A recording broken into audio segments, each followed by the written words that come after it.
Sa araw-araw, kahit gustuhin mong pumasok ng maaga sa trabaho o eskwelahan, hindi maiwasan na maaga ka ring mag-iinit ng ulo. Kasi naman, kahit 2 oras na ang inilaan mo para sa biyahe, late ka pa rin. Normal na senaryo ang halos ayaw ng umusad na daloy ng trapiko, mga pasaherong nag-uunahang makasakay sa siksikan ng bus o jeep, at mga pampublikong sasakyan na ginawa ng terminal ang mga pangunahing kalsada. Mula umaga hanggang gabi, pauwi ka na lang, sakripisyo ang iyong daraanan. Pero bakit nga ba ganito ka-traffic, lalo na sa Metro Manila?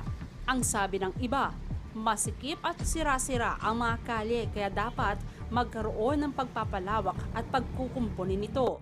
Kaya lang, kahit may road widening at reblocking, kung haharang din sa sidewalk ang mga illegal vendor, sa gitna pa rin ng kalsada maglalakad ang mga tao sa gabal, sa daloy ng trapiko.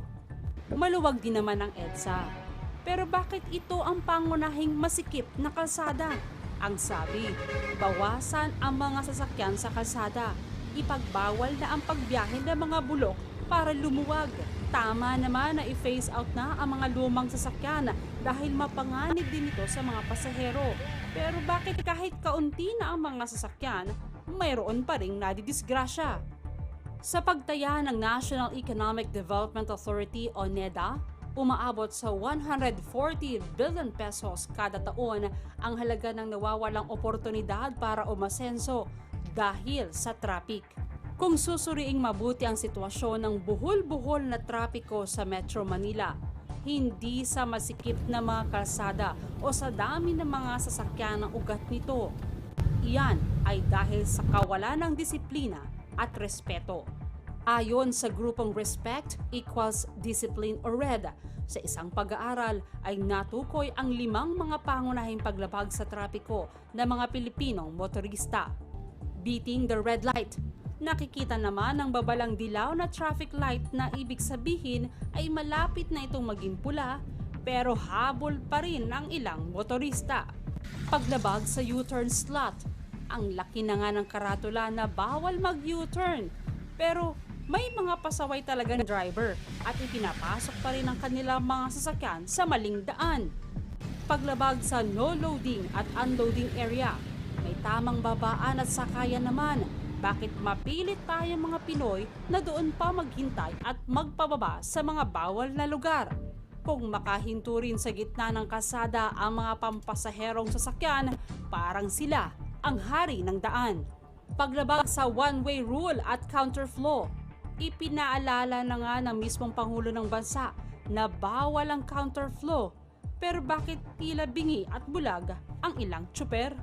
Bukod dyan, marami rin sa mga pedestrian ang pasaway, kaya minsan ay inaabot ng kamalasan. Kahit bawal tumawid, deadman na lang sa babala ang iba.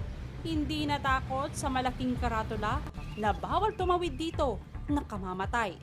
Kahit malapit na lang ang overpass, kunwari ba, ay walang nakita. Kung walang disiplina ang mga motorista at pasahero, pati ang mga otoridad kung minsan ay pasaway din. Sinisikap na ng pamahalaan na hanapan ng pangmatagalang solusyon ang problema sa trapiko. Pero duda ang isang sociologist kung ito ay magiging epektibo. Pag offender ka naman, bayaran mo lang yan, makakalaya ka, may padrino ka, di ba? Bakit ang mga Pilipino pagdating sa Japan o sa South Korea, takot na takot? Kasi alam nila, pag hinuli ka ng pulis, seryoso sila sa ganoon. Ayon din sa grupong RED, ang problema sa trapiko ay hindi lang responsibilidad ng gobyerno, kundi ng bawat Pilipino. Nakakadagdag tayo dun sa problema kasi walang disiplina eh.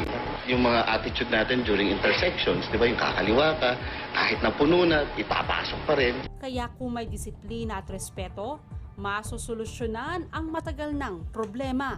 Tayo mismo, pag sumusunod na tayo, malaking pagbabago yung magagawa nun. Nagbabala na ang gobyerno sa mas mabigat pang daloy ng trapiko hanggang sa taong 2016. Yan ay dahil sa major road projects bukod pa sa reblocking. Pero pwede naman sanang hindi natin maramdaman ang matinding epekto nito kung ang lahat ay may disiplina at pagsunod sa batas trapiko at may respeto sa kapwa na nasa kalye. Ito po si Divine Careekle, nag-uulat.